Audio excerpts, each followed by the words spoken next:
May sikat na paghahambing na ginawa si San Agustin. Sinabi niya, ang demonyo ay parang aso na nakatali sa isang kadena. Isang asong galit na kapag nakikita tayo ay tahol ng tahol na gustong mangagat.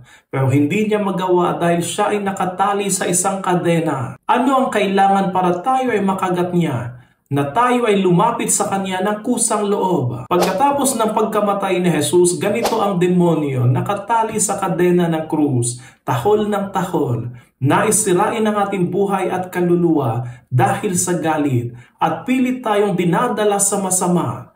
Pero wala siyang magawa kung tayo ay hindi lumalapit sa kanya ng kusang loob. Hindi ba't napaka-strange na tayo ay magpapakagat sa isang asong nakatali? Minsan ganito tayo, nagkukusa tayong lumapit sa kasalanan ng paulit-ulit at akala natin na hindi ito nakakasira sa atin. Sinasabi natin lagi sa Ama namin, iadya mo kami sa lahat ng masama. Pero kahit na sinasabi natin ang dasal na ito, ay pilit pa rin tayong lumalapit sa demonyo ng kusa na kaluluwa natin ay sinisira. Sana lumayo tayo lagi dito sa demonyong aso na nakatali sa kadena at mas lumapit tayo sa Panginoon na nagliligtas ng ating kaluluwa.